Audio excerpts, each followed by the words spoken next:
తాజాగా సీటు మరింత దూకుడు పెంచుతూ ఛార్జ్ షీట్ దాఖలు చేసేటువంటి అవకాశాలు పరిశీలిస్తున్నట్లుగా తెలుస్తుంది. కానీ ఇక్కడ కనబడుతున్నటువంటి మరో ప్రధానమైనటువంటి అంశం, సీటు ఒకవేళ ఛార్జ్ షీట్ దాఖలు చేస్తే ఆ ఛార్జ్ షీట్లో ఉండబోయేటువంటి పేర్లేంటి? ప్రధానంగా వినబడుతున్నటువంటి పేరు కేసీఆర్ గారు, కేటీఆర్ గారు, అదేవిధంగా హరీష్ రావు గారు. అంటే బీఆర్ఎస్ పార్టీలో ఉన్నటువంటి తొలి 3 స్థానాల్లో ఉన్నటువంటి అత్యంత కీలకమైనటువంటి నేతలు, బీఆర్ఎస్ పార్టీలో ఉన్నటువంటి అగ్రశ్రేణి నాయకులే లక్ష్యంగా సీటు మరింత దూకుడు పెంచినటువంటి నేపథ్యంలో ఇక్కడ బీఆర్ఎస్ పార్టీ ఈ విధంగా డిఫైన్ చేసుకునేటువంటి అవకాశాలు కనబడుతున్నాయి.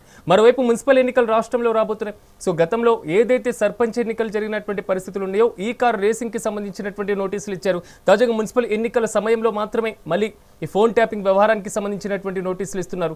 అంటే కేవలం ఎలక్షన్ నోటిఫికేషన్ బేస్ చేసుకొని సో ప్రతిపక్ష పార్టీకి సంబంధించినటువంటి ప్రధానమైనటువంటి అభ్యర్థులకి మరి ముఖ్యంగా కీలకమైనటువంటి నేతలకి సిట్ నోటీసులు ఇప్పించి భయభ్రాంతులకు గురి చేస్తున్నారు. ఎన్నికలకి కొంతవరకు ప్రతికూల పరిస్థితులు ఉండే విధంగా క్రియేట్ చేస్తున్నారు అనేది మాత్రం ప్రతిపక్షాల దగ్గర నుంచి వస్తున్నటువంటి ఆరోపణ. ఒకవేళ ఈ ముగ్గురికి సిట్ నోటీసులు ఇచ్చేసి పూర్తి స్థాయిలో సో ఛార్జ్ షీట్లో పేర్లు నమోదు చేస్తే తదుపరి ఎలాంటి చర్యలు ఉండబోతున్నాయి? సో మున్సిపల్ ఎన్నికల మీద దీని ప్రభావం ఏ విధంగా ఉండేటువంటి అవకాశం కనబడుతుంది? ఒకవేళ మున్సిపల్ ఎన్నికలే లక్ష్యంగా ఇలాంటి నోటీసులు మరి ముఖ్యంగా ఛార్జ్ షీట్ దాఖలు చేస్తే సో ప్రజల్లో ఎలాంటి బలమైనటువంటి సంకేతాలు వెళ్ళేటువంటి అవకాశాలు కనబడుతున్నాయి? ఇదే అంశానికి సంబంధించి మెగా డిబేట్ని ప్రారంభిద్దాం. నాతో పాటు ప్యానల్లో పార్టిసిపేట్ చేస్తున్నారు వరలక్ష్మి గారు, బీఆర్ఎస్ పార్టీ మాజీ జనరల్ సెక్రటరీ, అదేవిధంగా సునీతారెడ్డి గారు, బీజేపీ పార్టీ నాయకురాలు, అదేవిధంగా రామచంద్ర గౌడ్ గారు, కాంగ్రెస్ పార్టీ నాయకులు. అందరికీ నమస్కారం అండి. రామచంద్ర గారు, మీతోనే ప్రారంభిద్దాం. సీటు దూకుడు పెంచినట్లుగా తెలుస్తుంది, ఛార్జ్ షీట్ నమోదు చేస్తున్నట్లుగా తెలుస్తుంది. మరి పేర్లు ఎవరెవరి ఉండబోతున్నాయి అనేది ఉత్కంఠగా మారుతుంది. మీరు చెప్పినట్లుగా కేసీఆర్ గారు, కేటీఆర్ గారు, హరీష్ రావు గారు ఈ ముగ్గురికి సంబంధించినటువంటి పేర్లు ఉండబోతున్నాయా? వాళ్ళు చేసిన తప్పుకు శిక్ష అనుభవించాల్సిందేనండి. ఇది ప్రభాకర్ రావు అమెరికా పోయి వచ్చిన తర్వాత నవంబర్, డిసెంబర్ నుంచి ఇది దుక్కుడు పెంచడవలసిన అవసరం ఏర్పడ్డది. ఆయన కూడా కోర్టు రక్షణలో కొన్ని చర్యలు తీసుకోవడం జరిగింది. నిజానికి వాళ్ళు ఉన్న 10 సంవత్సరాల లోపల భయభ్రాంతులు, వాళ్లకు తమ మీద తమకు నమ్మకం లేకుండా ఈ ఫోన్ ట్యాపింగ్ అనేది చేసింది నిజము. దానికి ఎన్నో ఉదాహరణలు ఉన్నాయి. దాన్ని బట్టి వాళ్ళకి శిక్ష అర్హులు. దాంట్లో సంతోష్ రావు గారు కూడా ఉంటారండి. ముఖ్యంగా కేటీఆర్ గారు, కేసీఆర్ గారు, హరీష్ రావు గారు, సంతోష్ రావు గారు నలుగురు చేసింది అనేది వాళ్ళ ఇంటి ఆడ మనిషి అయిన కవిత గారు ఎన్నో రకాలుగా మాట్లాడడం జరిగింది. వాళ్ళ ఇంటి అల్లుందే ఫోన్ ట్యాపింగ్ చేసింది అనేది చెప్పడం జరిగింది. దానికి ముఖ్య కారణం కూడా సంతోష్ రావు, హరీష్ రావు అని చెప్పారు. కానీ తన తండ్రి గురించి, తన అన్న గురించి చెప్పలేకపోయింది. నిజానికి ఎన్నో ఆధారాలు ఉన్నాయండి దీనికి సంబంధించి. ఏ రకంగా ఆధారాలు ఉన్నాయంటే వాళ్ళు 2023 తర్వాత యాక్చువల్ గా వీళ్ళకి రామచంద్ర గారు తండ్రి గురించి, అన్న గురించి చెప్పలేకపోయినటువంటి సందర్భం ఏర్పడితే మీకు చెప్పారా అలాంటి సందర్భాన్ని? అంటే మీరు భావిస్తున్నారా? ఆమె ఎన్నోసార్లు స్టేట్మెంట్ ఇవ్వడం జరిగింది కదా. ఇంటి ఈ అల్లుని ఫోన్ కూడా ట్యాపింగ్ చేయడం జరిగింది అనేది విషయాన్ని బహిర్గతం చేయడం జరిగింది కదా. దాని సందర్భంగా ఇద్దరిని దాచాలనుకున్నది కదా, అది దాచలేదు. ఎందుకంటే తప్పు జరిగినప్పుడు అందరు బాధ్యులే దాంట్లో. దానికి సంబంధించి పూర్తిగా ఎవిడెన్స్ తో సహా చేయడం జరిగిందండి. ఎవిడెన్స్ తో సహా వాళ్ళ ముందుకు వచ్చాయి. దానికి సంబంధించి పూర్తి ఎవిడెన్స్ ఉన్నాయి దాంట్లో. ఎందుకంటే ప్రభుత్వ ఆస్తులను ధ్వంసం చేసిండు అనేది 2023 ఈ డిసెంబర్ లో చేసింది అనేది క్లియర్ ఉందండి దాంట్లో. దీనికి సంబంధించి వాళ్ళ అధికారులను కూడా అరెస్ట్ చేయడం జరిగింది కదండి. నవీన్ రావు గారు, తర్వాత వీళ్ళకి సంబంధించి ప్రభాకర్ రావు గారిని, తర్వాత తిరుపతి అయ్యను, ప్రణీత్ రావును, వీళ్ళకు సంబంధించి 20 మంది అంటే వాళ్ళకు సంబంధించిన వాళ్ళు కూడా అధికారులు దీంట్లో ఉన్నారు అనేది క్లియర్ గా ఉన్నది. ఇది ఇజ్రాయెల్ నుంచి తీసుకొచ్చిన డివైస్ నుంచి దీన్ని చేయడం జరిగింది అనేది ఉంది. దాన్ని డిస్మెంటల్ అంటే అప్పుడు వీళ్ళకి సంబంధించి స్పెషల్ ఇంటెలిజెన్స్ బ్యూరో సిసి కెమెరాలను బంధించేసి పరికరాలను, ఫైల్స్ ను ధ్వంసం చేసి మూసీ నదిలో మరియు వికారాబాద్ అడవుల్లో పడవేసింది అనేది క్లియర్ గా ఉందండి. మీరు ఫోన్ ట్యాపింగ్ ద్వారా ఎవరిని అంటే ఏ రకంగా చేసింది కూడా క్లియర్ గా ఉంది. దీనికి కేసీఆర్ హయాంలోనూ జరిగింది. ఇంకోటి దాంట్లో ప్రతిపక్ష నాయకులది, అధికారులది, సొంత ఆడబిడ్డది అనేది కూడా ఉందండి. దీనికి సంబంధించి ఎన్నో ఎవిడెన్స్లు కూడా బయటకు వచ్చాయండి. దీనికి సంబంధించి ఎంపీలు కూడా బండి సంజయ్ గారు, మినిస్టర్ గారు, అంటే ఈటెల రాజేందర్ గారు, కల్వకుంట కవిత గారిది, తర్వాత మహేష్ కుమార్ గౌడ్ గారు టిపిసిసి అధ్యక్షుడు గారి, రఘునందన్ ఎంపీ గారిది, అదే రకంగా సినీ ఫీల్డ్ వాళ్ళది, అదే రకంగా అందరి కూడా వీళ్ళు కొండ విశ్వేశ్వరరెడ్డి గారు కూడా తన ఆస్తి అమ్ముకున్నప్పుడు బెదిరించి ఈ ఈ వీళ్ళకి సంబంధించి పార్టీ ఫండ్ను ఎలక్ట్రో బాండ్ రూపకంగా తీసుకున్నారని స్టేట్మెంట్ ఇవ్వడం జరిగింది. ప్రతిదీ కూడా రికార్డెడ్ ఉంది కదండి. ప్రతిదీ కూడా చట్టం ఎవరికి కూడా అతీతమైనది కాదు, చట్టం ప్రకారమే చేయడం జరుగుతుంది. చట్టంలో ఉన్న లొసుగులతో వాళ్ళు ఇన్ని రోజులు కాపాడబడ్డారు. దాంట్లో ఎలాంటి ఇబ్బంది లేదు. ప్రతిదీ కూడా విత్ ఎవిడెన్స్ తో సహా బయటకు వస్తుందండి. దీంట్లో ఏమైతుందో ముఖ్యంగా మనం ఎన్నో సంవత్సరాల నుంచి ఉన్న ఇంటెలిజెన్స్ వ్యవస్థకు సంబంధించిన ఎన్నో అంటే ముఖ్యమైన ఆధారాలు కూడా ధ్వంసం చేయబడ్డాయి అనేది, టెర్రరిస్టులకు సంబంధించి, నక్సలైట్లకు సంబంధించి ఇంకేవో అని అంటే ప్రతిదీ కూడా ధ్వంసం చేసింది అనేది క్లియర్ గా ఉన్నదండి. దాన్ని బట్టి ఖచ్చితంగా వాళ్ళకి శిక్షార్హులే ఉంటారండి. దాంట్లో ఎవరు అతిథులు గారు. ముఖ్యంగా వాళ్ళ పార్టీ ఫండ్ కూడా సుమారుగా 1500 కోట్ల రూపాయలు ఏ రకంగా వసూలు చేయడం జరిగింది. ఇంకోటి 600 రామచంద్ర గారు, మీరు ఫోన్ ట్యాపింగ్ వ్యవహారానికి సంబంధించి రామచంద్ర గారు ఫోన్ ట్యాపింగ్ వ్యవహారానికి సంబంధించి సిట్ ని నియమించారు. కానీ అది కాంగ్రెస్ పార్టీ సిట్ అంటే సిట్, స్టాండ్ అంటే స్టాండ్, ఆ విధంగా పనిచేస్తుంది అనేది మాత్రం బీఆర్ఎస్ ఆరోపణ కాదండి. ఇప్పుడు దీంట్లో ఓన్లీ కాంగ్రెస్ వాళ్ళు లేరు కదండి. 5-6 ఎంపీలు కూడా వీళ్ళు స్టేట్మెంట్ ఇవ్వడం జరిగింది కదండి. మాకు అన్యాయం జరిగింది, నష్టం జరిగింది అనేది. అదే రకంగా వీళ్ళకు కళ్ళ ముంగట కనబడుతుంది కదండి. వాళ్ళకు సంబంధించిన ఎవిడెన్స్ ధ్వంసం చేసింది అనేది సీసీ కెమెరాలను బంద్ చేసుకొని దాన్ని మూసీ నదిలో వేయడం జరిగింది అనేది దాన్ని క్లియర్ గా ఉంది కదండి. అదంటే ఇజ్రాయెల్ నుంచి తీసుకొచ్చిన ఒక డివైడర్ అంటే డివైస్ నుంచి చేసిండ్రు. ఇది క్లియర్ గా ఒప్పుకున్నారు కదండి. అధికారులు ఒప్పుకున్నారు. ఆల్రెడీ ఎఫ్ఐఆర్ లో నంబర్ 1 ప్రభాకర్ రావు గారు వచ్చి రావడమే కొద్దిగా డిలే అయిందండి. ఇంట్లో ఎవ్వరు కూడా దాన్ని కాపాడాల్సిన అవసరం లేదు, ఆపుకోవాల్సిన అవసరం లేదు. కాంగ్రెస్ పార్టీకి ఎలాంటి సంబంధం లేదు. కాంగ్రెస్ పార్టీ అధికారంలో వచ్చిన టైంలో దీనికి ప్రభుత్వ ఆస్తులు ధ్వంసమైన. రామచంద్ర గారు, ఒకసారి నేను బీఆర్ఎస్ వర్షన్ తీసుకొని మళ్ళీ మీ దగ్గరికి వస్తాను ఒక్కసారి. వరలక్ష్మి గారు నమస్తే అండి. నమస్కారం అండి. వరలక్ష్మి గారు, ఛార్జ్ షీట్ వైపు మాత్రం సీటు దూకుడు పెంచుతున్నటువంటి పరిస్థితి కనబడుతుంది. బీఆర్ఎస్ పార్టీకి చెందినటువంటి కీలక అగ్రనేతలు, సో పార్టీ అధినేత సహా అందరినీ ఛార్జ్ షీట్ లో పేరు పొందుపరిచేటువంటి ఛాన్సెస్ ఉన్నాయి. నిందితులకి శిక్ష పడుతుంది అనేది మాత్రం కాంగ్రెస్ నుంచి వస్తున్నటువంటి వాదన. ఎస్ వరలక్ష్మి గారు, ఒక్క నిమిషం అండి. ఎస్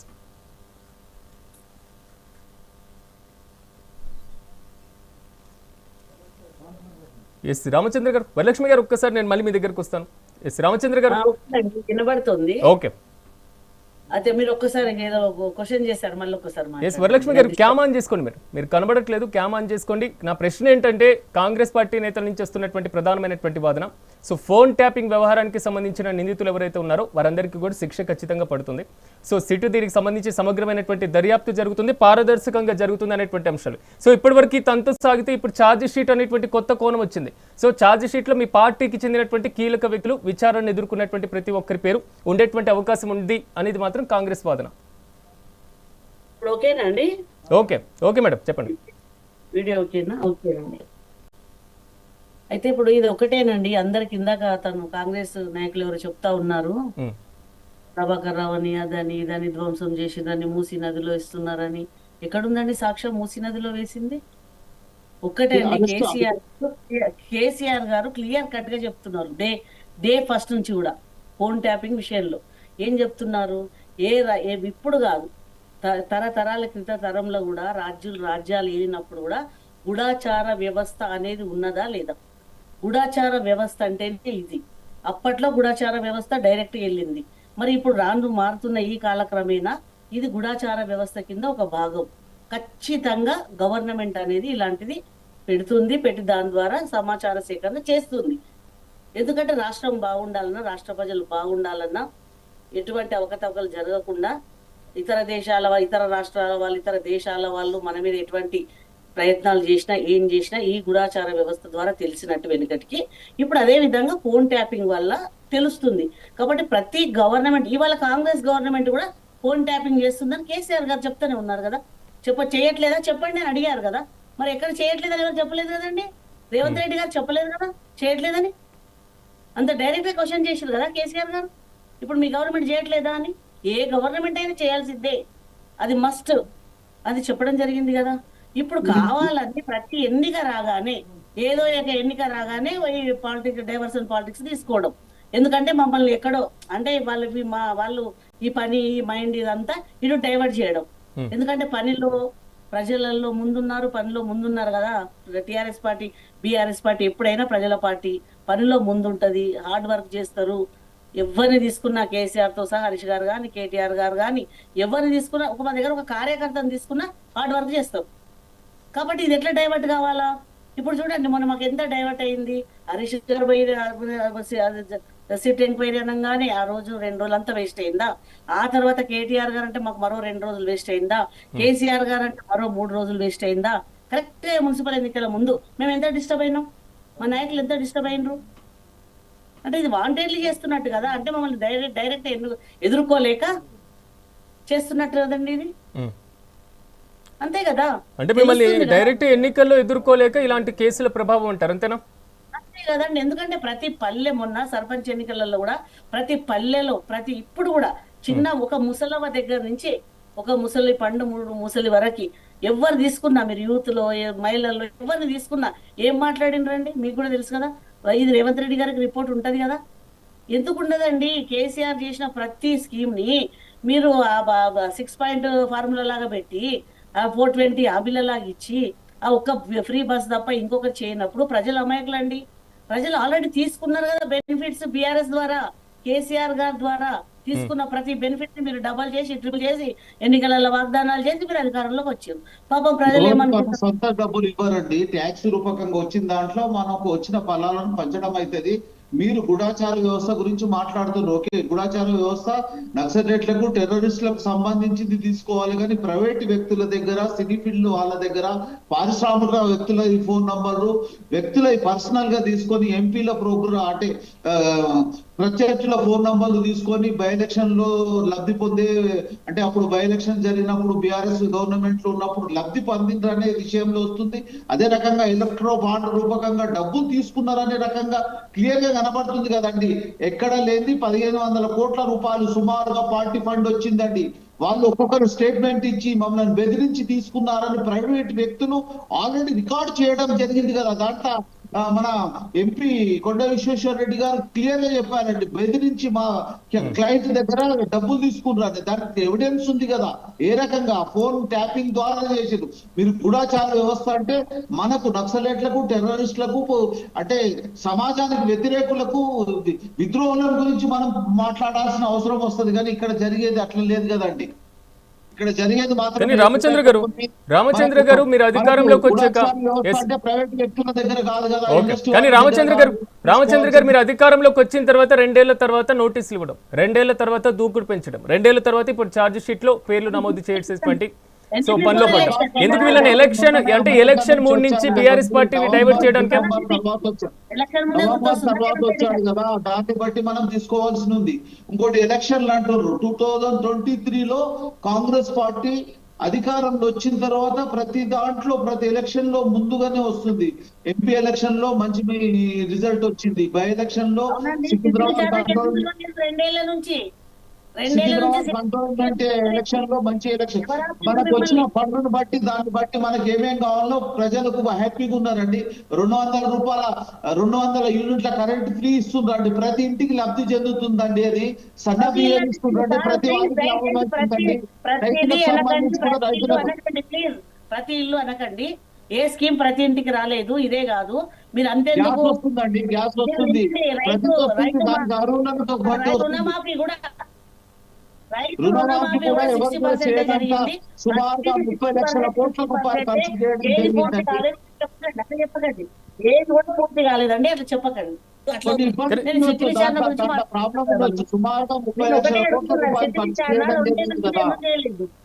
కానీ రామచంద్ర గారు ఇందాక వరలక్ష్మి గారు అన్నారు ఒక్కొక్కటి తీసుకోవడానికి సీరియల్ చూపించినట్టు ఎలక్షన్ రాగానే ఒకటి టీవీ సీరియల్ తీసుకోవడానికి నిజంగా అదే జరుగుతాయి. మీరు అధికారంలోకి రాగానే మొదలుపెట్టి ఈ పార్టీకి శిక్షలకు ఉంటే కూడా నిజంగా మీరు రుజువు చేయగలుగుతాడు. అన్ని జరిగిపోయాయి, కంప్లీట్ అయిపోయి ఉండేవి. అంటే అక్కడ ఏం లేదు ఇల్లు. కాబట్టి అమెరికా నుంచి రావడానికి పిలిపించి తీసుకురావడానికి లీగల్ గా తీసుకురావడానికి మనకు నవంబర్ డిసెంబర్ లో వచ్చారండి అతను. అవునండి, ఎలక్షన్ ముందే వస్తున్నాయండి. అదంటే ఆయన వచ్చిన దాన్ని బట్టి వస్తుంది కదా. ఎలక్షన్ లో చెప్తున్నాం, సర్పంచ్ ఎలక్షన్ లో మాత్రం ఖచ్చితంగా చెప్తున్నాను, సర్పంచ్ లో 70-80% కాంగ్రెస్ ఉన్నారండి. కవిత ద్వారా మాట్లాడించడము ఇవన్నీ డైరెక్ట్ ఎదుర్కోలేకనే ఇంట్లో చిచ్చు పెట్టి ఇప్పుడు ఆమెను బయటకు తీయడము ఇదే అండి. మరి ఒక మహిళను వాళ్ళ ఇంట్లోకి ఒక ఆడబిడ్డను తెచ్చి బయట పెట్టుకొని ఆమె ద్వారా సాధించాలనుకోవడము మీకు చేత కదా?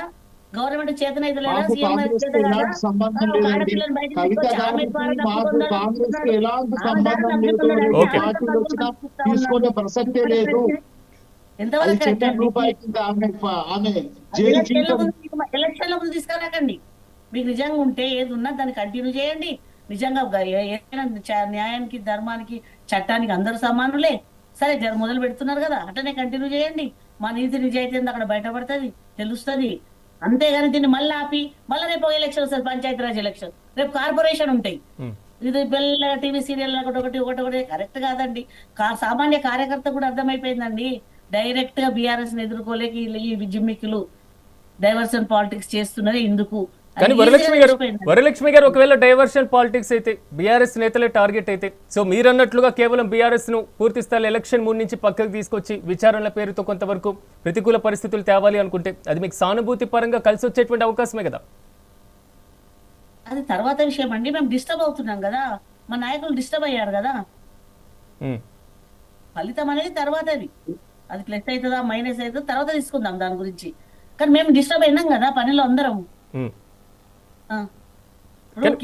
మీరు కూడా ప్రజల ముందు చెప్పుకోవడానికి ఉంటది కదా, ప్రజల ముందు మీరు కూడా చెప్పుకోవడానికి. సో ప్రభుత్వం ఇలాంటి కక్ష సాధింపులు అనేటువంటి అంశంతో మీరు ప్రజల్లోకి వెళ్తున్నారు కదా. 1 minute అబౌవ్ 60 years అంటే ఎక్కడ చేయాలండి? వాళ్ళు ఊరుకున్న ఇంటి దగ్గర చేయాలి, ఇంట్లో చేయాలి కదా. ఆయన అంత లెటర్ పెట్టినప్పటికీ అది చెయ్యకుండా అర్ధరాత్రి నందినగర్ ఇంటికి అతికిచ్చేసి ఎంతవరకు కరెక్ట్ అండి? సీఎం విషయం కదా, ఒక మాజీ సీఎం కదా, తెలంగాణ సాధించిన సీఎం కదా, తెలంగాణ సాధనలో ఉన్న ముఖ్యుడు, ప్రాణాలు అర్పించి తెలంగాణ తెచ్చినవాడు, తెలంగాణ మొట్టమొదటి సీఎం గారు, 10 ఏళ్ళు పరిపాలించిన వాడు, ఆరోగ్యరీత్యా కొంచెం డల్ అయి ఉన్నాడు, అందులో 60 అబవ్ ఉన్నాడు. ఎంతవరకు కరెక్ట్ అండి ఇది? ఎంతవరకు కరెక్ట్? అయినా సరే న్యాయాన్ని, ధర్మాన్ని, చట్టాన్ని గౌరవిస్తారు కాబట్టి అంత దూరం అక్కడ అటెండ్ అయ్యింది. అందిల్సిదే ఉంది కదా, ఆయనకి ఎక్కడ చేయాలో అక్కడనే చేసిండు కదా, ఆయన గౌరవ ఇచ్చిండు కదా. ఆయన గౌరవ ఇచ్చినప్పుడు ఆయన తప్పు చేయాల్సింది ఉందా? ఒక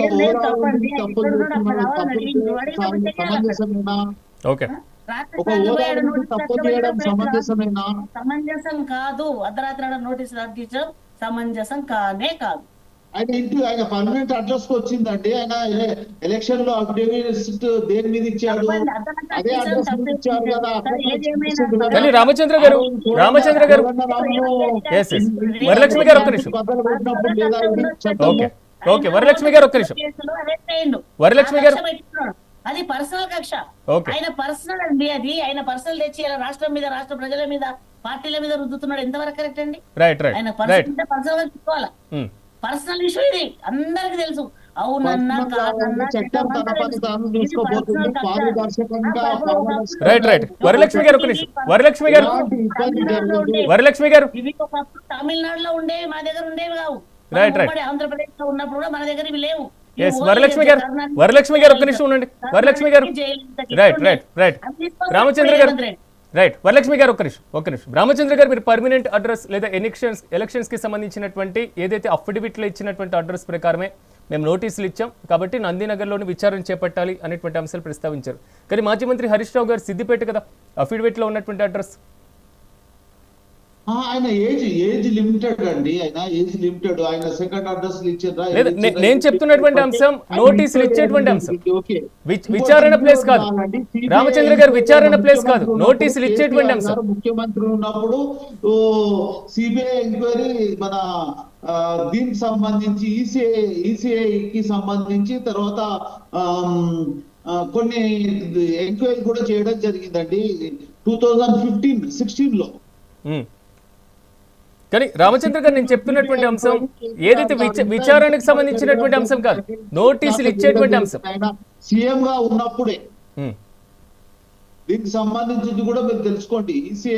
ఈసీఎల్ దానికి సంబంధించి అదే రకంగా ఈ పిఎఫ్ అనేది ప్రైవేట్ వ్యక్తుల దగ్గర నుంచి తీసుకోవడం అంటే దాన్ని అక్రమంగా చేయడం 2000 కోట్ల రూపాయలు మారిందనే విషయంలో ఈసీఐకి సంబంధించి ఈ సిబిఐ ఎంక్వైరీ కూడా జరిగింది ఆయన ముఖ్యమంత్రి ఉన్నప్పుడు కూడా, కేసీఆర్ గారు ఉన్నప్పుడు. ఇది థర్డ్ టైం.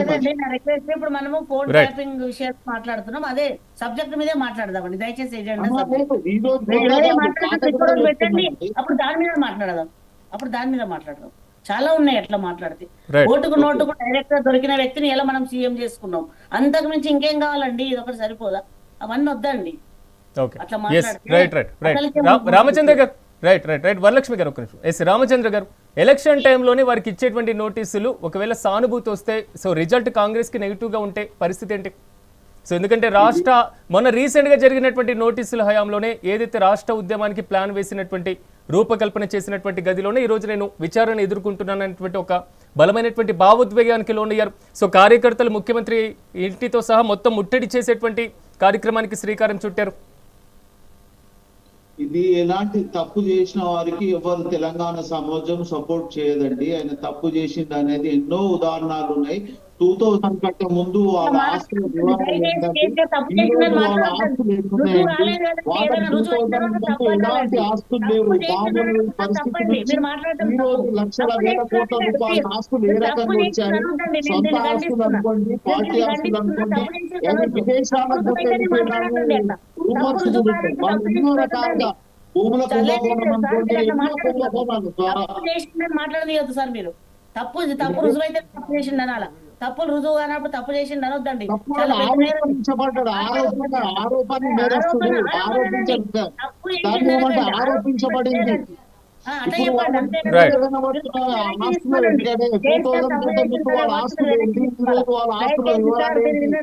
అట్లా మాట్లాడవద్దా? వాడు మీరు వెనక్కి తీసుకోవాలి. తప్పు చేసి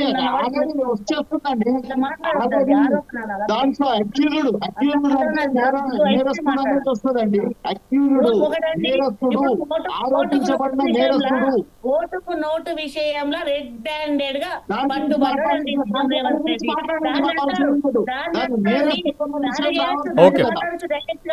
దాన్ని మాట్లాడండి డైరెక్ట్ గా చూసి.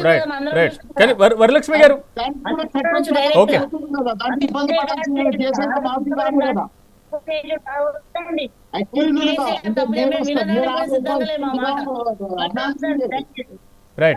వరలక్ష్మి గారు రామచంద్ర గారు ఒక్క నిమిషం.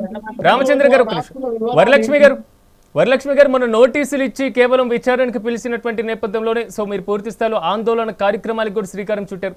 సో తాజాగా ఛార్జ్ షీట్లో మళ్ళీ పేరు అంటున్నారు. ఒకవేళ అరెస్టుల వరకు సిచ్యువేషన్ వెళ్తే బీఆర్ఎస్ ఏంటి స్టెప్? చాలా గందరగోళం అవుతుందండి. మీరు మొన్న చూసారు కదా, మీరు చూసిన వాళ్ళు మీరే సాక్ష్యం కదా. అంతెందుకండి, కేటీఆర్ పోయిన రోజున కూడా మా ఒక అమ్మాయి ఎట్లా పడిపోయింది అక్కడ చూసిండ్రు కదా. వాటర్ కూడా లేక మంది తొక్కిసలాటలో కూడా అమ్మాయి పడిపోయింది, చూసిండ్రు కదా. ఖాళీ కేటీఆర్ పోయిన రోజే మీకు అర్థమవుతుంది కదా. అంటే ఇక మీరు కేసీఆర్ ఇంకా దూరంగా పోతే మొన్న ఒకటి మీకు ఎగ్జాంపుల్ ఉండనే ఉన్నది. చెప్తున్నాం కదండి, చాలా గందరగోళం ఉంటుంది. అది కరెక్ట్ గానే కాదు. మరి దాన్ని ఏ విధంగా ఎదుర్కోగలుగుతారో, ఏ విధంగా భద్రతను ఇవ్వగలుగుతారో, ఏ విధంగా సెక్యూరిటీ మహిళలకు కానీ ఇవాళ తెలంగాణ ప్రజలకు కానీ అది ద్వారా వాళ్ళకు విన్నవిస్తా ఉన్నా నేను, వాళ్ళే ఆలోచించుకోవాలా. ఇలాంటివి చేస్తున్నప్పుడు ఎంత జాగ్రత్తగా ఉండాలా. అక్కడ రెండు చుక్కల నీళ్లు దొరకలేవు. అమ్మాయికి ఏమన్నా అయి ఉంటే ఎవరండి బాధ్యులు? ఒకటి అయితే సరిపోయేదా? పెద్ద గందరగోళం అవుతుండే. ఎంత మందికి ఏమైతుండేనో, ఎవరు ఏమైతుందో తెలియని పరిస్థితి. చూసిండ్రు కదా మీరే చూపించారు కదా విజువల్స్ టీవీలో అన్నిట్లో.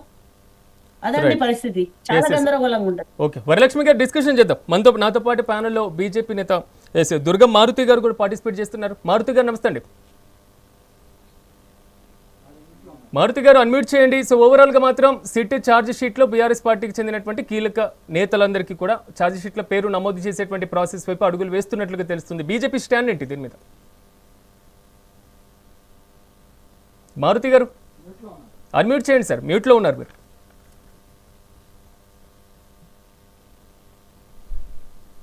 ఎస్ మారుతి గారు మీ వాయిస్ వినబడట్లేదు, అన్మ్యూట్ చేయండి మీరు. ఎస్ ఓవరాల్ గా మాత్రం బీజేపీ రోల్ ఎలా ఉండబోతుంది అనేది నా ప్రశ్న. ఎందుకంటే ఇప్పటికే కాంగ్రెస్ వర్సెస్ బీఆర్ఎస్ గా మారుతుంది పరిస్థితి. ఛార్జ్ షీట్ వైపు వెళ్ళేటువంటి పరిస్థితులు కూడా కనబడుతున్నాయి. ఏమంటారు? ఓకేనా అండి? ఎస్ ఇప్పుడు వినిపిస్తుంది, చెప్పండి. మనది ప్రజాస్వామ్య దేశం, ప్రపంచంలోనే అత్యంత పెద్ద ప్రజాస్వామ్య దేశం అండి. చట్టం అనేది బలంగా ఉంటుంది మన దేశంలో. ఆ విధంగా చట్టాలు తయారు చేయబడి ఉన్నవి. సరే, తప్పు అనేది ఏ విధంగా జరిగింది, ఎవరు జరిగింది అనేది అది ఇన్వెస్టిగేషన్ ఏజెన్సీల ద్వారా మాత్రమే తెలుస్తుంది. కాబట్టి విచారణ అనేది అది చట్ట ప్రకారము ఎదుర్కోవాల్సినటువంటి అంశము. బీజేపీ స్టాండ్ ఏమంటే, మీరు చట్టానికి గౌరవించాలా, చట్టం ఏదైతే చెప్తుందో ఆ చట్టం ప్రకారం మనం అడిగినటువంటి దానికి సమాధానం చెప్పాలా. కోట్లాది మంది ప్రజల్లో ఒక సందేహం ఉన్నది, ఈ ఫోన్ ట్యాపింగ్ జరిగిందా లేదా. ప్రజాస్వామికబద్ధంగా చట్టబద్ధంగా ఆన్సర్ చేయవలసినటువంటి బాధ్యత అది బీఆర్ఎస్ అధినేత కేసీఆర్ గారికి ఉంటది, మరి అందరు లీడర్లకు ఉంటది. ఇలా పార్టీలకు అతీతం ఏం కాదు. ఎవరైనా కానీ చట్ట పరిధికి సంబంధించినటువంటి అంశాలు మాట్లాడేటప్పుడు మనం పూర్తి అవగాహన ఉండాలి. ఎందుకంటే చట్టం అనేది ఈ దేశంలో అందరూ గౌరవించేటువంటి వ్యవస్థ. చట్టం ముందు చిన్న పెద్ద తేడా అనేది లేదు ఈ దేశంలో. మీరు చూశారు, ఎంతో మంది ప్రధానమంత్రులు కూడా మన దేశంలో అంటే చట్ట ప్రకారంగా కొన్ని సమస్యలు ఎదుర్కొన్నటువంటి వాళ్ళు ఉన్నారు. కాబట్టి కేసీఆర్ గారు అంటే అందరికీ దేశం కాదు, కోపం కాదు, పగ కాదు. అగ్నిగుండం ఎందుకు కావాలండి నేను అడుగుతున్నాను. భారతీయ జనతా పార్టీ తరఫున అడుగుతున్నాను. మీరు ప్రజలకు సమాధానం చెప్పండి. తెలంగాణ సాధన వచ్చింది, గట్ల చేస్తే తెలంగాణ సాధన వచ్చింది కదా. కాబట్టి ఖచ్చితంగా అన్యాయం జరుగుతుంది. అనవసరమైన ఆరోపణలతోనే ఒక ముఖ్య నాయకుడిని ఇబ్బంది పెడుతున్నారంటే ఖచ్చితంగా వస్తుంది. ఎవరి అభిమాన నాయకుల కోసం ఒకటండి, చట్టం ప్రకారం మనం పూర్తి స్థాయిలో మారుతి గారు విచారణకు మేము హాజరు కాము, నోటీసులకు మేము స్పందించము. సో ఈ నోటీసులు చట్ట విరుద్ధంగా ఉన్నాయి. ఇలాంటి అంశాలు ఇక్కడ బీఆర్ఎస్ నేతల దగ్గర లేరు. ఎవరైతే నోటీసులు ఇచ్చారో ప్రతి ఒక్కరు విచారణకు హాజరయ్యారు. మరి అలాంటి సందర్భంలో వారు గౌరవిస్తున్నట్లేగా లెక్క. మీరు చిట్ట అధికారులు ఎక్కడైనా చట్ట వ్యతిరేకంగా మాట్లాడారా? కేసీఆర్ గారిని ఒక తీరు, హరీష్ రావు గారిని ఒక తీరు, తర్వాత కేటీఆర్ గారిని ఒక తీరు చూశారా? ఎక్కడైనా భేదం కనిపించిందా? చట్ట ప్రకారము నోటీస్ ఇచ్చవలసినటువంటి బాధ్యత ఉంటది. 160 సిఆర్పిస్ కింద నోటీస్ ఇచ్చారు. మీరు ఆ యొక్క నోటీస్ కు సరైనటువంటి సమాధానం కేసీఆర్ సార్ కూడా ఇవ్వడం జరిగింది. అది ప్రజలందరికీ కూడా తెలిసినటువంటి అంశమే. కేసీఆర్ గారు అంటే తెలంగాణ ప్రజలకు ఏమైనా దేశం ఉన్నదా? వారిని గౌరవిస్తలేరా? ఇప్పుడు మేడం గారు అంటున్నారు, అమ్మా మేమందరం కూడా భారతీయ ప్రజల మీద మాట్లాడండి. ప్రజలంతా కేసీఆర్ బిడ్డలమే. కాకపోతే మనకు ఒక సమస్య ఎదురైనప్పుడు ఆ చట్టానికి మనం అనుకూలంగా చట్టానికి సహకరించాలా. అది మన పౌరుడిగా మన బాధ్యత. సహకరిస్తున్నాం, సహకరించలేరు. మా నాయకుడి కోసం మేము నిలబడ్డాం, మా నాయకుడి కోసం మేము వచ్చి నిలబడ్డాము. సహకరించకపోతే ఎట్లా వెళ్తాడండి? విచారణలు జరుగుతున్నాయి కదా, సహకరించినట్టే కదా. ఎక్కడ సహకరించలేదండి, ఎప్పుడు సహకరించలేదండి. రాత్రికి రాత్రి హరీష్ గారిని సడన్ గా పిలిచిండ్రు. రాత్రికి రాత్రి పిలిస్తే తెల్లారి అటెండ్ కాలేదండి హరీష్ రావు గారు. ఎక్కడ సహకరించలేదండి. ఇప్పుడు అగ్నిగుండం అవుతుందని ఈ మాటలు ఎందుకమ్మా? తెలంగాణను సాధించుకున్నాం, సమస్యలు వచ్చినాయి, చట్టబద్ధంగా ఏ విధంగా ఎదుర్కోవాలి కానీ క్వశ్చన్ రాకపోతే నేను చెప్పేదాన్ని కాదు కదా. క్వశ్చన్ వేసారు కదా నా మీద. క్వశ్చన్ రావద్దు మరి అట్లాంటప్పుడు. క్వశ్చన్ రావద్దు. క్వశ్చన్ వచ్చినప్పుడు ఆన్సర్ ఉంటుంది కదా, ఖచ్చితంగా ఉంటదండి. అయితే కూడా అవుతుంది. కానీ వరలక్ష్మి గారు ఉద్రిక్త పరిస్థితులంత వరకు పరిస్థితి వెళ్ళకపోయినా శాంతియుతంగా పూర్తి స్థాయిలో నిరసన చేసుకునేటువంటి హక్కు భారతదేశ ప్రజాస్వామ్య దేశంలో ఉంది. అది ఏ పార్టీలైనా. సో కాంగ్రెస్ పార్టీ రీసెంట్ గా ఈడీ నోటీసులు ఇచ్చినప్పుడు సో పూర్తి స్థాయిలో కేంద్రాల్లో, రాజధాని కేంద్రాల్లో గవర్నర్ కార్యాలయాల ముందు, గవర్నర్ రాజ్భవన్ల ముందు ధర్నాలు చేపట్టినటువంటి సిచ్యువేషన్స్ కూడా మనం చూసాం కదా. సో శాంతియుతంగా నిరసన చేపట్టేటువంటి కార్యకలాపాలు ఏ పార్టీలైనా ఆహ్వానించాలి, అది రాజ్యాంగబద్ధం. కానీ ఇక్కడ మారుతిగా నా ప్రశ్న ఏంటంటే, బీజేపీ ఇప్పుడు ఏదైతే సిట్ చర్యలు, నోటీసులు లేదా ఛార్జ్ షీట్, సో ఈ పరంపర ఉందో ఈ విచారణ పట్ల బీజేపీ సంతృప్తిగా ఉందా? సిట్ పనితీరు పట్ల కూడా బీజేపీకి సంతృప్తి ఎందుకు ఉంటుందండి? బీజేపీ దేశంలో పరిపాలిస్తున్నటువంటి పార్టీ, ఈ రాష్ట్రంలో ప్రతిపక్షంలో ఉన్నటువంటి పార్టీ ప్రజాస్వామిక పద్ధతిలో మనం చేయవలసినటువంటి ఏదైతే కర్తవ్య నిర్వహణ ఉంటుందో చట్ట ప్రకారం ముందుకు పోవాల్సినటువంటి బాధ్యత అందరి మీద ఉంటది. ఈ రోజున కేసీఆర్ గారికి విచారణ నిమిత్తం వారికి నోటీసులు ఇచ్చారు. వారు ఎక్కడుంటే అక్కడికి వస్తామని కూడా సిట్టాధికారులు చెప్పడం జరిగింది. తర్వాత స్టాండ్ మార్చేసి సరే వారిని పలాని మా ఇంటి దగ్గరికి విచారణకు రమ్మన్నారు, వెళ్ళారు కదా. విచారణ మాత్రం వాళ్ళు ఆయనను గౌరవించే విధంగానే ప్రవర్తిస్తుంది కదా ప్రభుత్వం కూడా. దాని కొరకు వీళ్ళందరూ కూడా ఆగం అయిపోయి జనాన్ని ఆగం చేసే పద్ధతులు ఎందుకు? బీజేపీ స్టాండ్ ఒకటే, we have to face everything legally, we have to support the law and order, we have to maintain the peace for the people. ప్రజలు సుఖ సంతోషంగా ఉండాలా స్వతంత్ర రాష్ట్రంలోని బీజేపీ స్టాండ్ అండి. ఎక్కడ కూడా వైషమ్యాలు, కొట్లాటలు ఇవన్నీ ఎలాంటివి లేకుండా ప్రజలు చాలా అంటే సంతోషంగా బతుకుతున్నారు. ఆ విధంగానే రేపు ప్రజాస్వామ్య పద్ధతిలో ఈ రాష్ట్రానికి అనేకమైనటువంటి పెట్టుబడులు రావాలా. మరి నిరుద్యోగ యువత అనేక సమస్యలు ఉన్నాయి ఇక్కడ. నిరుద్యోగ యువత రోజు రోజుకు పెరిగిపోతుంది. మరి మీరు ఈ విషయంలో కూడా డిబేట్ చేయండి. మొన్నటి బడ్జెట్ లో ఎంత తీసుకొచ్చిండ్రు సార్ తెలంగాణకు? మీరు రాష్ట్రీయ బడ్జెట్ లో ఎంత తెచ్చారు, ఈ బడ్జెట్ లో ఎంత తెచ్చారు సార్? ఎందుకు మాట్లాడతారండి? మాటలు ఎంత తీసుకొచ్చారో చెప్పండి తెలంగాణకు. ఎందుకండి అనేక విషయాలు మాట్లాడవలసి వస్తుంది. అట్లా కాదు, మనం చెప్పినండి. మీరు ఇప్పుడు మాట్లాడితేనే అడుగుతున్నాను. నా అందరూ నేను అడగలేదు. తెలంగాణ రాష్ట్రం అంటే వ్యతిరేకం కాదు. ఎప్పుడు మండి చేయాలి? బడ్జెట్ మాత్రం మొండి చేతు గుండు సున్నా ఇచ్చారండి. ప్రతిసారి సందర్భం వచ్చింది మాట్లాడుతున్నారు. గుజరాత్ ఒక న్యాయం, రాజస్థాన్ కు ఒక న్యాయం, ఉత్తరప్రదేశ్ కు న్యాయం, బీహార్ కు ఒక న్యాయం, తెలంగాణకు ఒక న్యాయం, ఆంధ్రకు ఒక న్యాయం. పూర్తి అధ్యయనం చేశారండి. గుండు సున్నా ఇచ్చారు. దాని సందర్భంగా ఈ మున్సిపల్ ఎలక్షన్ లో భవిష్యత్తులో కూడా బీజేపీకి 8 ఎంపీలను 8 ఎమ్మెల్యేలను ఇచ్చిన తర్వాత గుండు సున్నా ఇప్పుడు కాదండి, ఈ 10 సంవత్సరాల నుంచి కూడా ఏమి ఇవ్వలేకపోతున్నారు మీరు. బడ్జెట్ మనకు వచ్చేది ఎంత వస్తుందండి? సందర్భం కాదు కానీ ఈ సందర్భం వచ్చింది మాట్లాడుతున్నాము. మీకు అన్ని బాగా అన్నప్పుడు మీరే తెచ్చిందండి. ఇప్పుడు సందర్భం కూడా మీరే తీసుకొచ్చింది సార్. మీరే తీసుకొచ్చింది ఇప్పుడు సందర్భం కూడా, లేకపోతే మాట్లాడే వాళ్ళం కాదు మేము. మన ప్రాంతానికి న్యాయం చేయండి సార్. కొట్లాడండి మీ మంత్రులతోటి, మీ ఎంపీలతో కొట్లాడి తెప్పియండి, బడ్జెట్ తెప్పియండి. ప్రాంత అభివృద్ధి మాట్లాడేది. ఇప్పుడు మీరు ప్రాంతం ఏం అభివృద్ధి చేస్తారో బడ్జెట్ తీసుకురండి, బడ్జెట్ లో పెట్టి అభివృద్ధి చూపండి.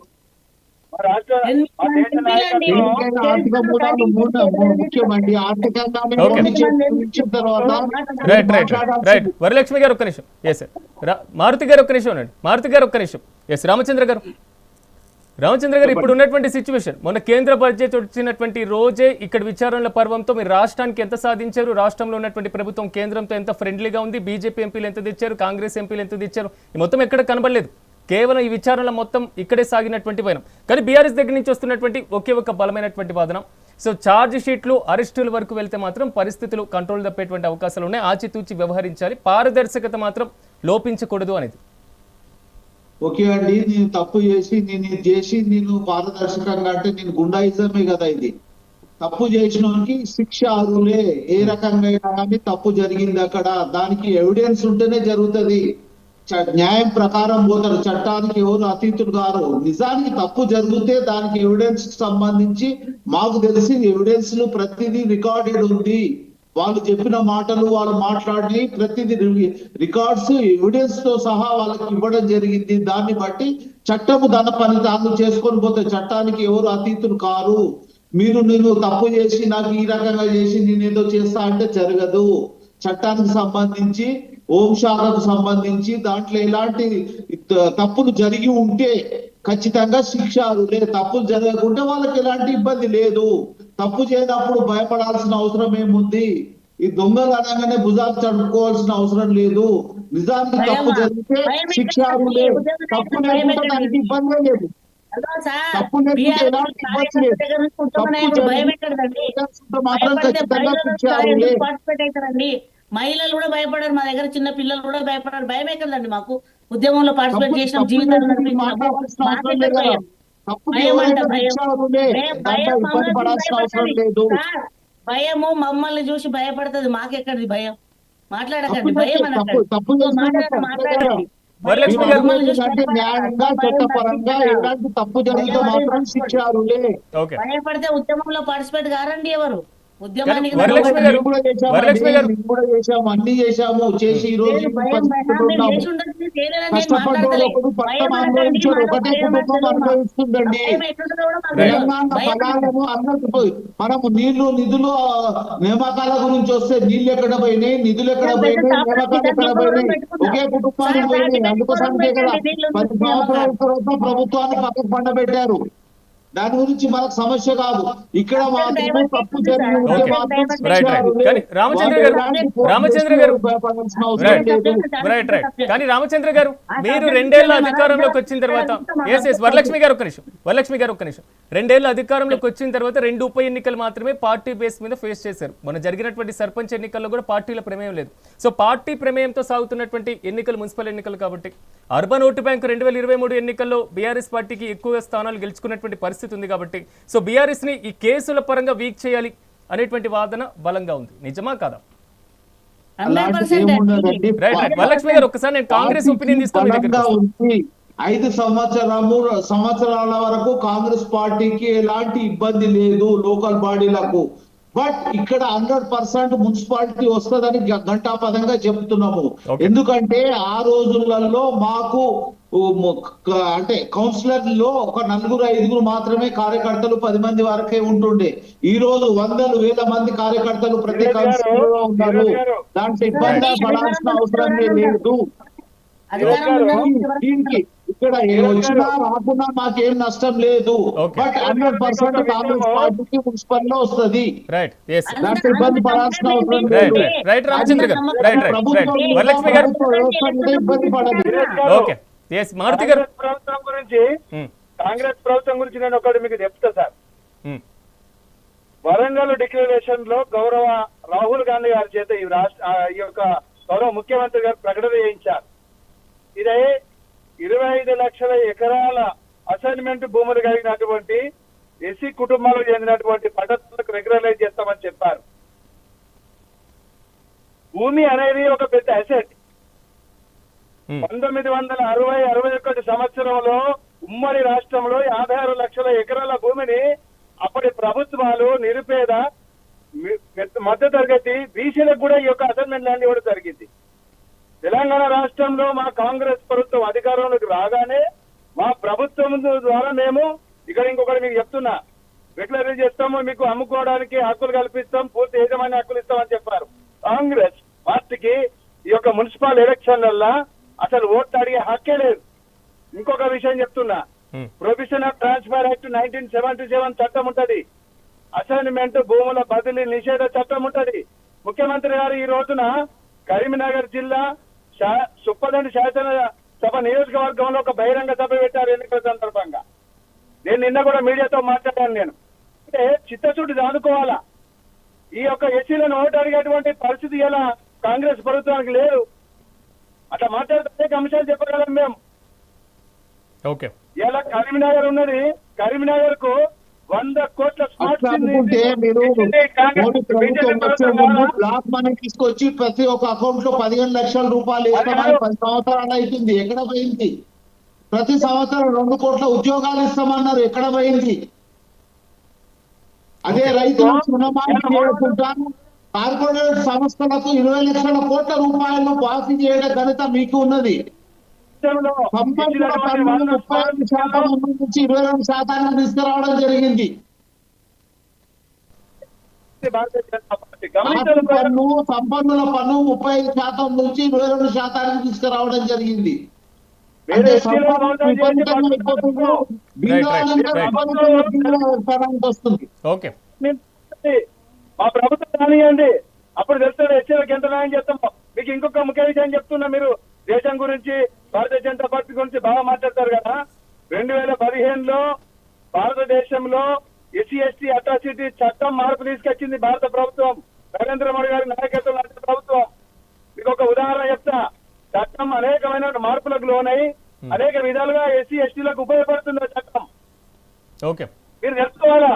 నేను అనేది ఇప్పుడు ఎస్సీ భారతీయ జనతా పార్టీ తీసుకొచ్చింది ఏసీబీ కాంగ్రెస్ కాబట్టి పార్టీ చెప్తున్నా అండి. కానీ దాని గురించి ఇచ్చిపెట్టండి. దాని గురించి ఏదైతే ఎస్సీల చేస్తే కానీ గురించి చెప్తారో మాట్లాడాల్సింది భారతీయ లేదు నాయకుడు. కానీ రైట్ వరలక్ష్మి గారు. అది చెప్పండి. వరలక్ష్మి గారు. ఎస్ భారతి గారు. ధీరజ్ గారు ఒకటే మాట, ఎస్ ముఖ్యమంత్రి గారు చెప్పండి ఇప్పటికైనా ఎస్సీలకు ఇచ్చినటువంటి హామీని నిలబెట్టుకోమని, అప్పుడు మా ఎస్సీలో ఓట్లు అడగమని చెప్పండి. అసైన్మెంట్ భూములు రెగ్యులర్ చేస్తే వచ్చే నష్టం ఏందండి? ప్రజలకు న్యాయం జరుగుతుంది కదా. 20 లక్షల ఎకరాల భూమి ఉందండి. మొన్న కూడా గవర్నమెంట్ ధీరజ్ గారు మీరు గమనించండి, మొన్న కూడా రాష్ట్ర ప్రభుత్వం మెమో జారీ చేసింది రాష్ట్రంలో ఉన్నటువంటి అన్ని జిల్లా కలెక్టర్ల కార్యాలయాలకు. తెలుసుకోండి దయచేసి. అయితే ఏం చేశారు, 22A లిస్ట్ ఉంటది అసైన్మెంట్ సంబంధించి. ఆ లిస్ట్ కూడా తయారు చేయబడి ఉందండి. ముఖ్యమంత్రి గారికి ఆదేశాల మేరకు ఇదంతా జరిగింది. ప్రకటన చేయమనండి. సంపాదనలు చేస్తే తప్పకుండా దళితులను Telangana. Yes okay right. Varalakshmi గారు ఉన్నటువంటి సిచ్యువేషన్స్, ఈ ధర్నాలకి, ఆందోళనకి, ఇలాంటి కార్యక్రమాలకు పిలుపునిచ్చిన, ఒకవేళ ఛార్జ్ షీట్లు వీటి మీదకి సంబంధించి ఉన్న ఈ ఫోకస్ మొత్తం ఇది పెడితే, సో మున్సిపల్ ఎలక్షన్స్ లో ఎలా ఉండబోతున్నారు? నాకు ఒకటి అర్థం కాలేదండి. ఆందోళనల మీద, ధర్నాల మీద పిలిపించారంటున్నారు. మీరే ఇట్లా మాట్లాడితే ఎట్లాగండి? మేము ఎక్కడ పిలిపించామండి? నోటీసులు ఇచ్చినటువంటి నేపథ్యంలోనే మేము భారీ స్థాయి ఆందోళన కార్యక్రమాలు అంటున్నాం. పార్టీ పిలుపుని ఇవ్వలేదండి. ఎప్పుడు ఇవ్వలేదు. ఎప్పుడు ఇవ్వలేదు. కేసీఆర్ వెళ్ళినప్పుడు ఇవ్వలేదు, కేటీఆర్ వెళ్ళినప్పుడు ఇవ్వలేదు, హరీష్ గారు వెళ్ళినప్పుడు ఇవ్వలేదు. మా నాయకుడిని సిట్ విచారణ పిలిచిండ్రు అంటే ప్రజలు వాళ్ళు తరలెత్తిండ్రు, పరిగెత్తిండ్రు తప్ప మేము ఎక్కడ పిలుపుని ఇవ్వలేదండి. కానీ ఇక్కడ కనబడుతున్నటువంటి అంశం, మన మనిషికి, మన వాళ్ళకి, మన రిలేటివ్స్ ఒకరికి, మన ఫ్రెండ్ కి ఒకరికి ఏదో ఆపదొచ్చిందంటే పరిగెత్తాం కదండి. అయ్యో ఏదో అయిందంటే ఏంటో అని పరిగెత్తుతాం కదా. అట్లా పరిగెత్తిరు తప్ప పార్టీ ఎక్కడ పిలుపునివ్వలేదండి. అది తప్పు. పిలుపునిచ్చారనడం తప్పు. పిలుపు ఇవ్వకపోనివ్వండి, లేదా వారి స్వతహాగా రానివ్వండి. మీరు పిలుపు ఇవ్వకపోనివ్వండి, వారి స్వతహాగా రానివ్వండి. మీ కాన్సన్ట్రేషన్ మొత్తం మున్సిపల్ ఎలక్షన్స్ నుంచి దూరం చేస్తున్నారు అంటున్నారు. సో ఇలాంటి సిచ్యువేషన్ లో ఎలక్షన్స్ ని ఎలా ఎదుర్కోబోతున్నారు? ఏం చేసినా ప్రజల గుండెల్లో ఇవాళ బీఆర్ఎస్, కేసీఆర్ గూడు కట్టుకున్నాడండి. మీరు మొన్న కూడా చూసిండ్రు పంచాయతీ ఎలక్షన్స్ అప్పుడు ప్రజలు ఏమేమి మాట్లాడినరు. ఇప్పుడు కూడా మున్సిపల్ ఎలక్షన్లప్పుడు ప్రజలు అదే మాట్లాడుతున్నారు ఖచ్చితంగా. ఎందుకంటే వాళ్ళ హామీలన్నీ విఫలమైనవి కదండి. వాళ్ళ మాట మీద లేరు కదా. వాళ్ళ 2 ఏళ్ల పాలనలో వాళ్ళు విఫలమైనరు. వాళ్ళు ఏమంటారు అధికారంలో.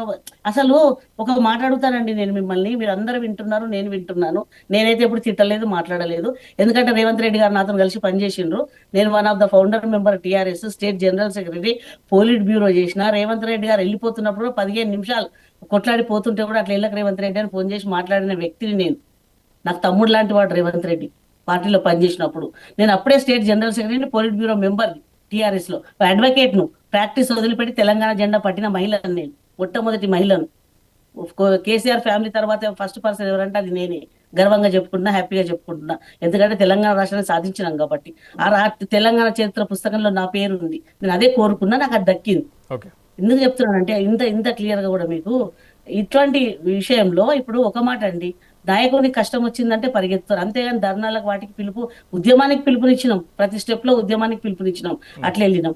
ఇప్పుడు ప్రజలు మీరుగా అన్ని వాగ్దానాలు చేసి అవన్నిట్లో మీరే ఫెయిల్యూర్ అయ్యి ఇవాళ కేసీఆర్ పెట్టినవి ఉండేనండి. సరే ఇప్పుడు రాజకీయాలు పక్కన పెడదామండి. ఇప్పుడు 2000 అన్న దగ్గర 4000 అన్నావు, మహిళలకు 2000 అన్నావు. మేము కళ్యాణ లక్ష్మి 1,16,000 ఇస్తుంటే నువ్వు ఇంకో తులం బంగారం ఇస్తున్నావు. ప్రజలకు మేలే కదా, పాపం ఎవరైనా ఆశపడతారు కదండి. నాకు ఇవాళ 2,000 జీతం వస్తుంది, 4,000 జీతం ఇస్తా అంటే నేను వెళ్ళిపోతా కదా ఆ వైపుకి. ఎవరమైనా అంతే కదా. ఇట్లాంటి ఎన్ని హామీలు ఇచ్చిండు, ఎన్ని వాగ్దానాలు చేసిండు, ఏవి నెరవేర్చిండు మీరే చెప్పండి. రైతు రుణమాఫీ అయితే ఎంత మంచి చెప్పిండు, వెళ్ళండి, పరిగెత్తండి, తీసుకోండి అంటే మళ్ళీ చెప్పి ఎందుకంటే నాయకులందరూ అవే మాట్లాడుతున్నారు, నేను మాట్లాడలేకపోతున్నాండి. నాకు మళ్ళీ మాట్లాడడం ఇష్టం ఉండదు, నిజంగా చెప్తున్నా. ఇప్పుడు ఆ లిస్ట్ అంతా చెప్పగలను. వరలక్ష్మి గారు, మహిళలకు ఉచిత బస్సు ప్రయాణం కల్పించామనే దాంట్లో వెళ్తే ఫెయిల్యూర్ అయ్యిండ్రు కాబట్టి ఖచ్చితంగా మేము మాకు ఎన్నికలనేది మాకు కొత్త కాదు. ఉన్న కేంద్ర మంత్రి పదవులతో సహా రాజీనామాలు చేసి ఎలక్షన్లో పోయిన నాయకులు మా వాళ్ళు. ఎలక్షన్ మాకు ఇవాళ కొత్త కాదు. ఉన్న అధికారాన్ని వదులుకొని ఎలక్షన్లకు పోయిన వాళ్ళం మేము. ఇవాళైతే వాటంతట వచ్చిన ఎలక్షన్ ప్రజలు ఎన్నుకునేది. ప్రజల మనసులో గుడి కట్టుకున్నాడు కేసీఆర్. వద్దన్న అవునన్నా కాదన్నా మేము ఎక్కువ కష్టపడాల్సిన అవసరం కూడా లేదు. మేము మామూలుగా మాకు అలవాటు అయిపోయింది క్యాన్వాసింగ్. మేము ఎప్పుడు ఎట్లా పోతామో అట్లనే పోతాం, ఇప్పుడు కూడా అట్లనే పోతాం, ఇంకా హ్యాపీగా పోతాం. ఎందుకంటే కాంగ్రెస్ ప్రభుత్వం fail అయింది. కాంగ్రెస్ fail అయింది, ఇంకా హ్యాపీగా పోతాం మేము. Sorry for the interruption madam, మీరు అడ్వకేట్ అని చెప్పారు కదా, ఈ అసైన్మెంట్ భూముల గురించి టిఆర్ఎస్ స్టాండ్ కూడా ఒకసారి చెప్పండి మేడం. దేని గురించి అండి? ఇప్పుడు అసైన్మెంట్ ల్యాండ్స్ ఉన్నాయి కదా తెలంగాణలో, 20 లక్షల ఎకరాలు. ప్లీజ్ ఇప్పుడు సబ్జెక్ట్ ఏముంది సార్? మళ్ళీ దేని మీద పిలిచారు డిబేట్? సబ్జెక్ట్ ఏదున్నా మీరు చెప్తారు.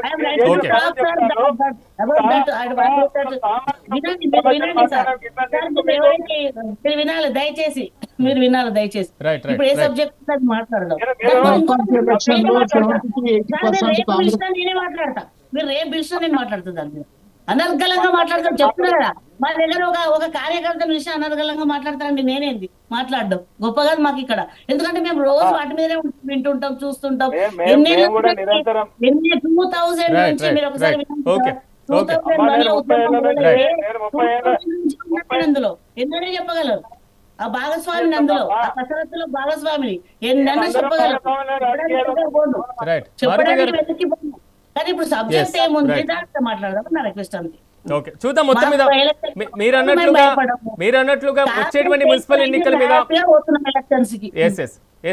వరలక్ష్మి గారు మీరు అన్నట్లుగా మున్సిపల్ ఎలక్షన్స్ మీద వీటి ప్రభావం ఎంతవరకు ఉండబోతుంది అనేది మనం కూడా చూద్దాం. నాతో పాటు ప్యానెల్ లో పార్టిసిపేట్ చేసినటువంటి వరలక్ష్మి గారికి, అదేవిధంగా రామచంద్ర గారికి, మారుతి గారికి ప్రత్యేకంగా కృతజ్ఞతలు. మొత్తం మీద మాత్రం తెలంగాణ రాష్ట్రంలో ఫోన్ ట్యాపింగ్ వ్యవహారం రోజుకో మలుపు తిరుగుతున్నటువంటి సిచ్యువేషన్ అయితే కనబడుతుంది. ఒకవేళ ఛార్జ్ షీట్ వరకు పరిస్థితి వెళ్తే సో మున్సిపల్ ఎన్నికల మీద మరీ ముఖ్యంగా బీఆర్ఎస్ పార్టీ మీద ఎలాంటి ప్రభావం పడబోతుందో మనం కూడా వెయిట్ చేద్దాం. ఇది వాళ్ళ మెగా డిబేట్. రేపటి డిబేట్ లో మళ్ళీ కలుద్దాం. చూస్తూనే ఉండండి మెగా 9 టీవీ.